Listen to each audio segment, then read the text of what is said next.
Good morning, everyone. How are you? This is Enrique Sanchez of Spanish United. This morning we have a special guest. Would you be kind enough to introduce yourself to the audience, please? My name is Anthony Flores, and I'm the president of the House of Puerto Rico, San Diego, and Balboa Park. Welcome. Thank you. As we had spoken through via text, Spanish United is interested to know more about the House of Puerto Rico. What does the House do in terms of community work? How long it's been around? And in relations to the Hispanic community at large. Well, the House of Puerto Rico was first founded in 1972 by Doña Pasilda Pagan, sorry, and she was the founder of the organization. Was at the beginning it was a social club. At the time it was called La Casa Puerto Rico San Diego, and Nice. and so over the years it started from her house, and then it eventually just you know uh, started to grow, and uh, around 1998, La Casa Puerto Rico San Diego saw an opportunity in Balboa Park to see about you know spreading more of their culture through the community by using the House of Pacific Relations, who's our umbrella of all 31 international colleges, including ourselves, and they we had a you know petition put in, an application, and eventually we were accepted, and then there was an opportunity for a few houses to build their own cottage. And I wasn't there at the time, but the story goes that uh, uh, a lot of the members, the one that headed up the whole campaign to get the funds was my mentor, who's got me to where I am today.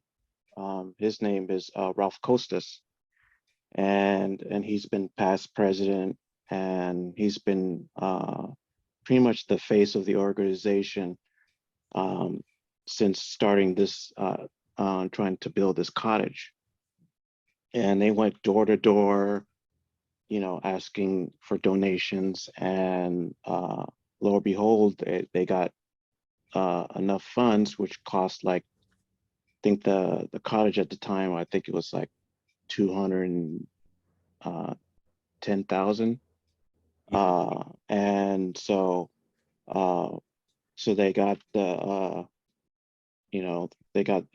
permission to build it, and then in 2006, fast forward, uh, they had their open house, and and so there was a big press release at that time, and um, uh, we joined around that same time, but it was that the cottage was opened in February of 2006, Hmm. and we came in probably uh, around I'll say in July of that year, but we weren't like totally uh, you know uh, participating members yet, but we were paying members.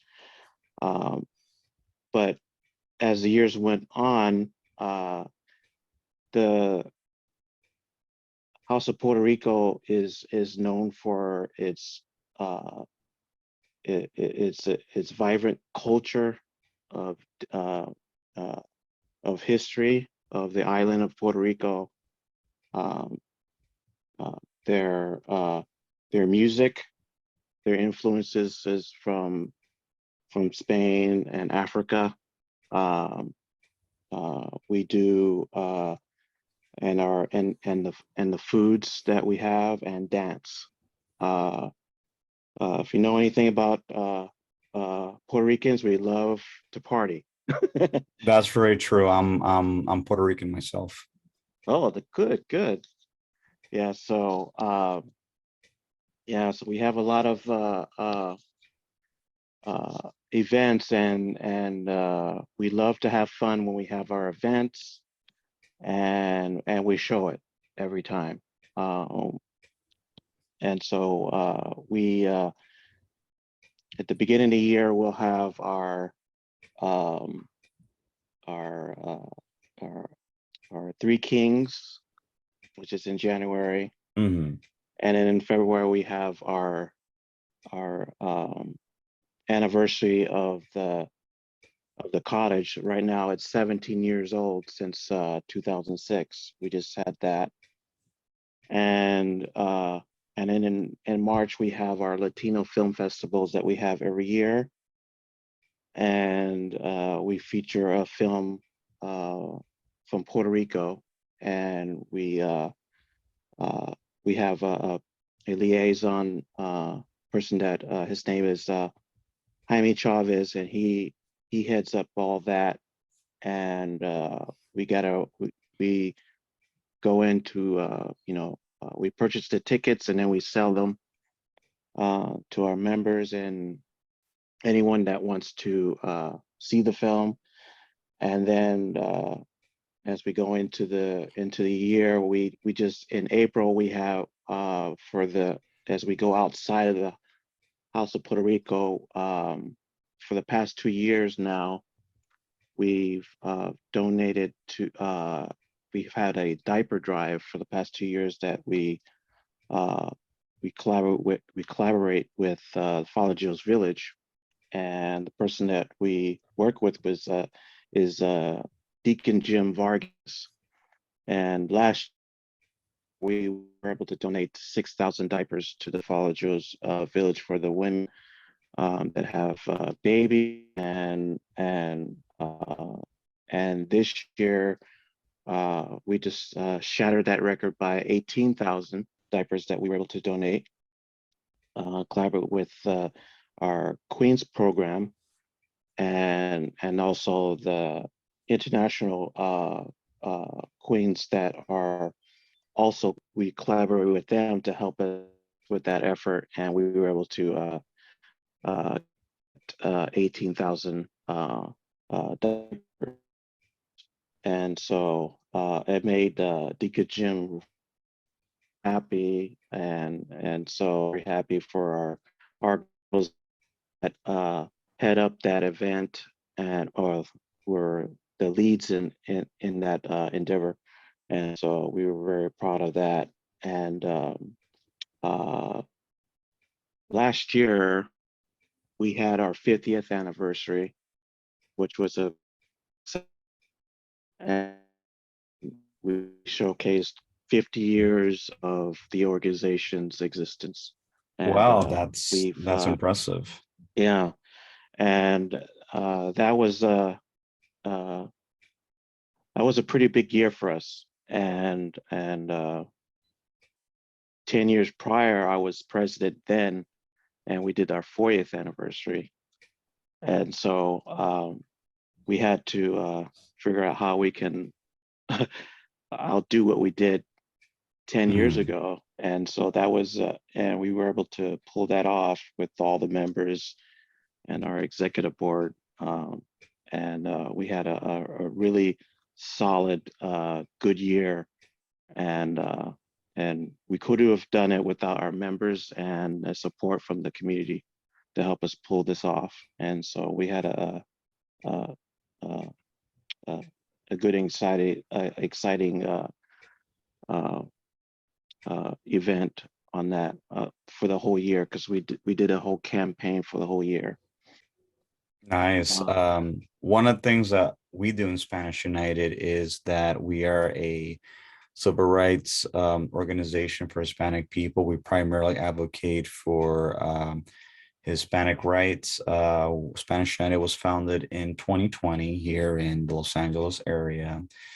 And we were originally like a group of like 10 people, and then we've grown to like more than, 1,000 people. We have about a few chapters in different states. And what we do is that we try to educate people on Hispanic unity, Hispanidad, and at the same time, we do a lot of community work in terms of providing the homeless with food, water, clothing. We try to assist those that have been displaced through the through the economy.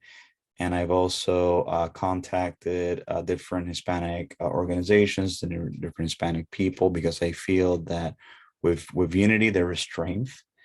And we would like to partner with different Hispanic organizations, for the greater good for the Hispanic community. And I had spoken with the House of Spain the other day, and I thought it was very interesting, because here in the West Coast, you don't have too many Puerto Ricans of our people on this side. So it's very nice to hear and speak to one of our own, and at the same time, how Spanish United can partner with the House of Puerto Rico in the future in terms of community work and different things.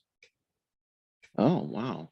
That's very good. I really like what your organization is doing. I did listen to one of your last podcast with the House of Germany, Hmm. and I was really intrigued on that. And would would would really boosted me to really wanted to collaborate with you and talk with you today.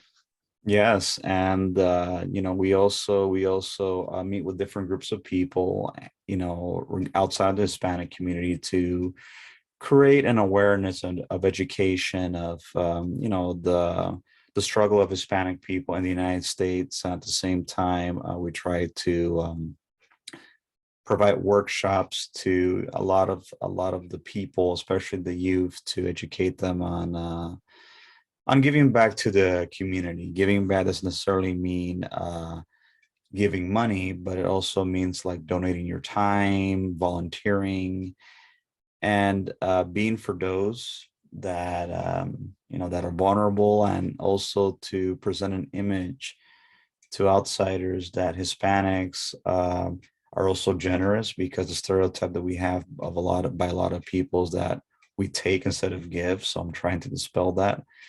And I also emphasize a lot on education, because I feel that the only way that one can break the cycle of poverty and prevent violence within our community is through education. And through education, it opens a lot of doors to a lot of opportunities. At the same time, it creates a sense of identity and purpose. So that's what we try to do in Spanish United, is we emphasize a lot on education, because education is key to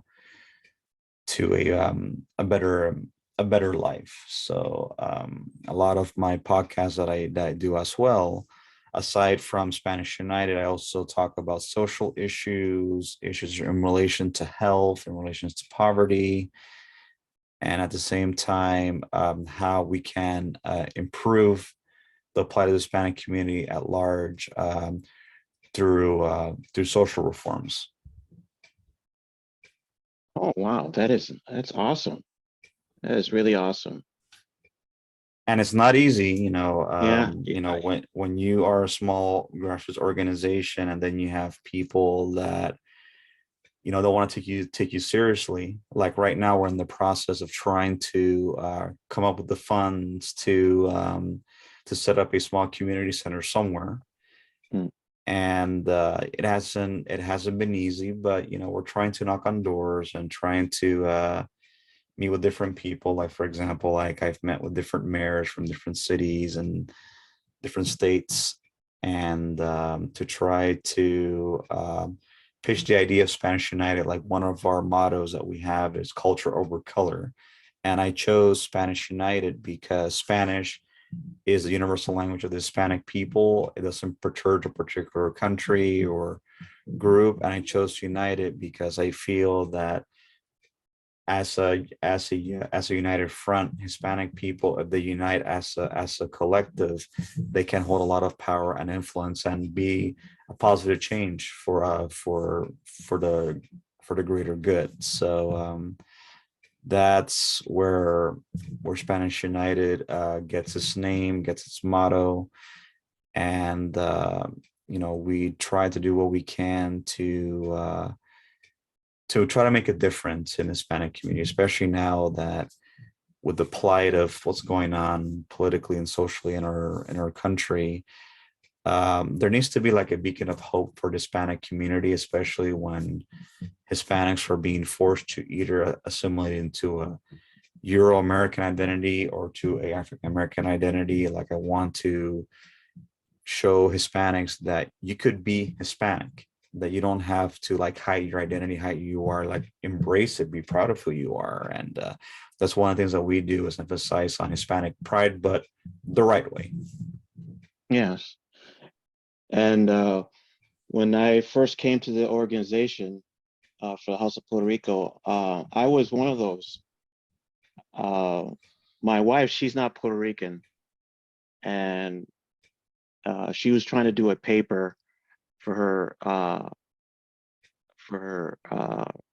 thesis for her master's, and she wanted to do it in the culture of Puerto Rico. She loves Puerto Rico, and and then she ran into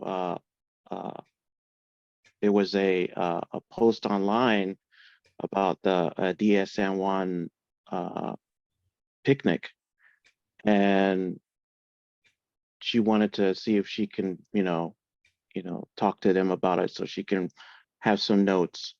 And so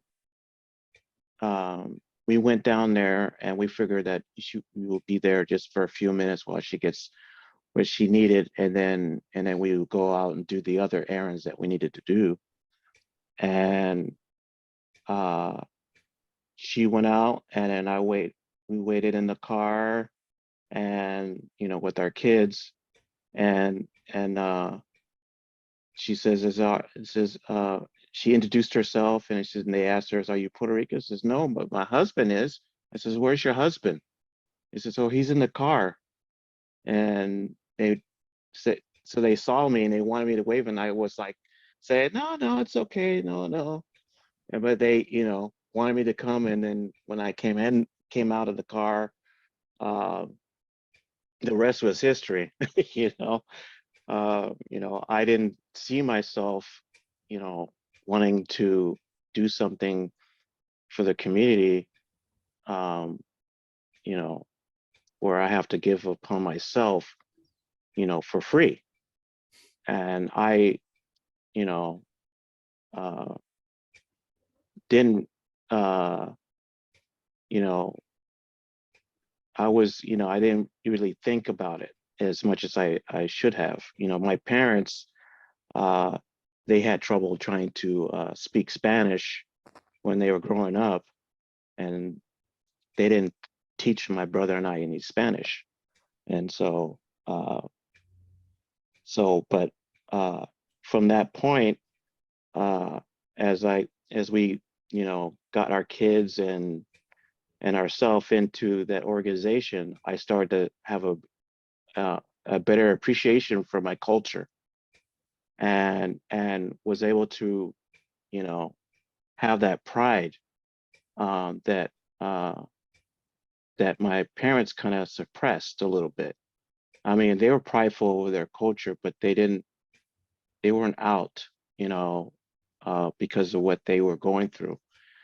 But uh, but now, it's been a transform, a 180, where I'm out there in the community, you know, working with other organizations, being the voice for the House of Puerto Rico and the Puerto Rico community.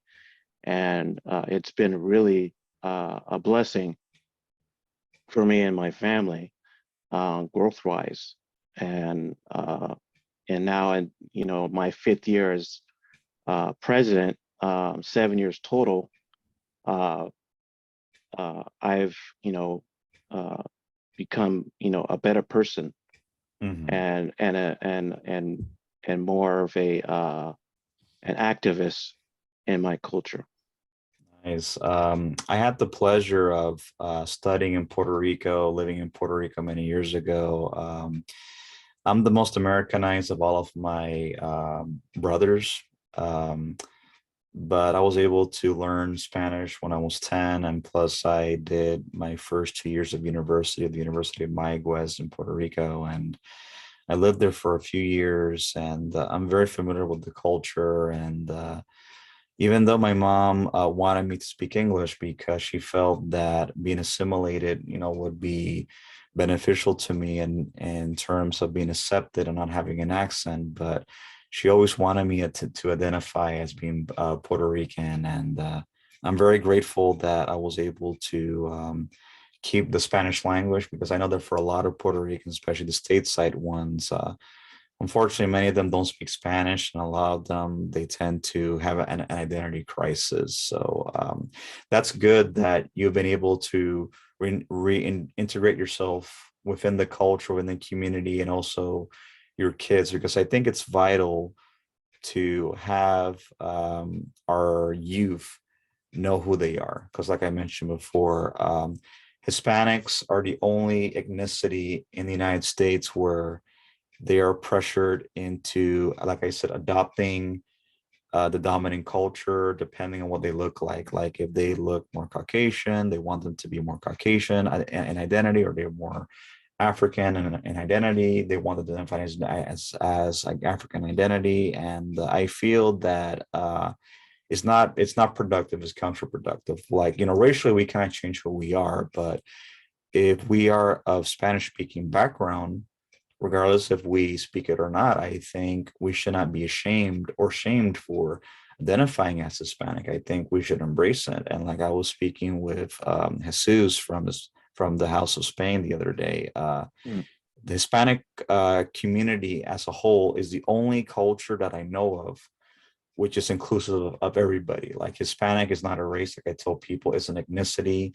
Hispanic could be of any culture. Like you could be Caucasian, you could be African, you could be Native, you could be Asian, or a mixture of all those four, and be considered Hispanic. So Hispanic is actually a very inclusive community. It's like we're not a particular identity in terms of appearance. Like we are of many cultures, many melting pots. So that's one of the things that I emphasize in Spanish United, that regardless of what we look like, racially, culturally, where we're born, we are all part of the same family, because Spain is the mother country of all Hispanic people, regardless if we look it or not, and that we should embrace what we have in terms of what makes us unique. I think Hispanic people as a whole, especially Puerto Ricans, we're very unique because we are composed of all groups of people, and that we're able to mold that and to make it into the Puerto Rican identity like we are, or the Hispanic community identity as most people from Latin America are. Yes, that is so true. And when I go into our meetings, with my executive board and also our general membership every month, uh, you know, you know, I, even if they're not uh, uh, Puerto Rican, the the the zeal that of them wanting to know the culture is very exciting. And also the ones who are Puerto Rican, uh, their their their influence to the community is just breathtaking, because when we get like at least 500 uh, to about, yeah, about 500 a day, with the Saturday and Sundays when we host. Uh, we a lot of the visitors that we come across, they always say, "You're the most vibrant uh, uh, uh, house that that that we come to." All the other houses, there's some houses that are do what you do, but you're you always have the music going, you're dancing, and you're so vibrant and you're so welcoming, and it's just because of the the people that we bring. They they they they thirst for their culture. Mhm. And that's what I keep hearing is this, it's like when they say, "I didn't know you guys had a Puerto Rican house." And it says, "Yeah, we do." It says, what can I do to support you guys? What can I do to volunteer? It says, "You can sign up, you can go on our website, and you can become a member, and and you know, whatever you want to do, we'll help you, you know." And so, and and it's just amazing feeling when you get people that come, even if you're not Puerto Rican, you're Puerto Rican. I always say is as if you're gonna be a member of the House of Puerto Rico and you're not Puerto Rican, you're Puerto Rican. Yeah, they That's make what you I Puerto Rican. They make you Puerto Rican by default. by default. Yeah, yeah. So I always say, even when we have our events, it says if you're not Puerto Rican, you're Puerto Rican today. Hey, And so that's a very wonderful model. yeah. So I've been saying that for years. I'll keep saying that, because we're like you said, we're all a melting pot. We all come from somewhere, Hmm. and for some reason, it Puerto Rico it's some for some reason it's it from all the history that we draw from. We come from all different areas of the world, Hmm. and it's just it's just amazing. And Hmm. so I'm so so proud of of our culture, and of course of the organization that we use as a platform to reach out. It's it's an amazing place to be, uh, with a 50-year organization that has been around. And who would have thought someone who started it 50 years ago didn't even think that this would even amount to anything more than just being at a house, Hmm. their own house. And eventually, uh, we build a cottage, and now we're doing great things that she didn't even think, she didn't even dream that that would ever happen, and it happened. Hmm. And so yeah, so that we take great pride in that. So I have a question. In San Diego, is there a large Puerto Rican community there? uh it's there's a there is a Puerto Rican community. It's just spread out. Hmm. um we've have to uh market whatever that we try to do for events and stuff like that, uh with our website, Facebook, and Instagram. And we got a good marketing team. I'm part of that. and and so we really try to draw a lot of the uh, Puerto Ricans to come out. And we get when we have events, for some reason they all come out. I don't know where they come from, but They just magically appear out of nowhere. they just magically appear out of nowhere. And like we just had our our our proclamation uh last last Friday. Well, not was it no May 19th. And uh on that same day we had our first inaugural Puerto Rican Heritage game at Petco Park. For the first time in history of our organization, we've never, ever sold 400 tickets in a single event, ever. And that was a feat that I didn't think, I thought we could do it. And I was getting really scared when it came down to 2 weeks because we were still, you know, pretty high, you know, like 150 tickets to sell. And and we put out a whole bunch of money. We put out like $25,000. We had to buy those tickets and then somehow sell those tickets, and then we would get a donation from each ticket that we sold from the Padres, a portion of that. And they came out, and we had two sections, and it was packed. There was not a single seat vacant. And I looked at in front of me and in back of us, and I was like, wow, did we do this?